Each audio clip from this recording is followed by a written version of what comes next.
एक समय शहर से कुछ ही दूरी पर एक मंदिर का निर्माण किया जा रहा था। मंदिर में लकड़ी का काम बहुत था। यहाँ वहाँ लकड़ी के लट्ठे पड़े हुए थे और लट्ठे पर सतीर चीरने का काम चल रहा था। सारे मजदूरों को दोपहर का भोजन करने के लिए शहर जाना पड़ता था, इसलिए भोजन के समय 1 घंटे तक वहाँ कोई नहीं होता था। एक दिन खाने का समय हुआ तो सारे मजदूर काम छोड़कर चल दिए। एक लट्ठा आधा चिरा रह गया था। आधे चिरे लट्ठे में मजदूर लकड़ी का कीला फंसाकर चले गए। ऐसा करने से दोबारा आरी उसाने में आसानी रहती है। तभी वहां बंदरों का एक दल उछलता कूदता आया।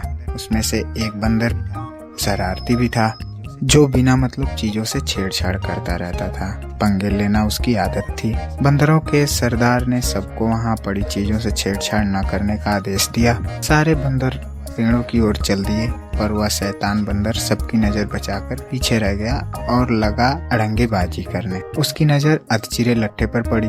बस वह उसी पर कूद पड़ा और बीच में अड़ाए गए किले को देखने लगा। फिर उसने पास पड़ी आरी को देखा।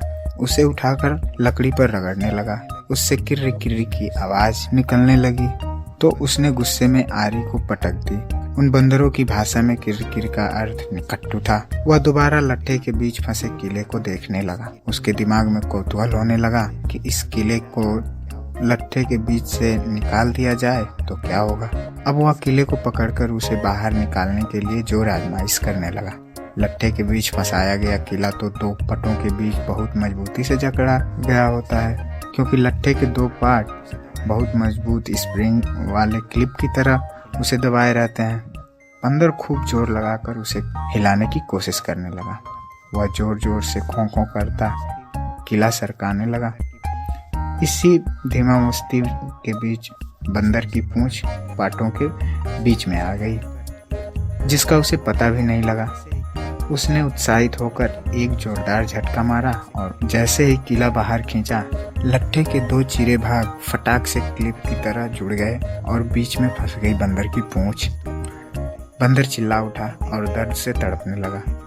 तभी मजदूर वहां लौटे। उन्हें देखते ही बंदर ने भागने के लिए जोर लगाया तो उसकी पूंछ टूट गई। वह चीखता हुआ टूटी पूंछ लेकर भाग खड़ा हुआ। अब बंदर को अपनी गलती पर पछतावा हो रहा था और उसने मन ही मन कभी भी बदमाशी न करने का प्रण किया। बच्चों, इसलिए कहता हूँ कि जिस काम का कोई अर्थ नहीं होता उसे नहीं करना चाहिए।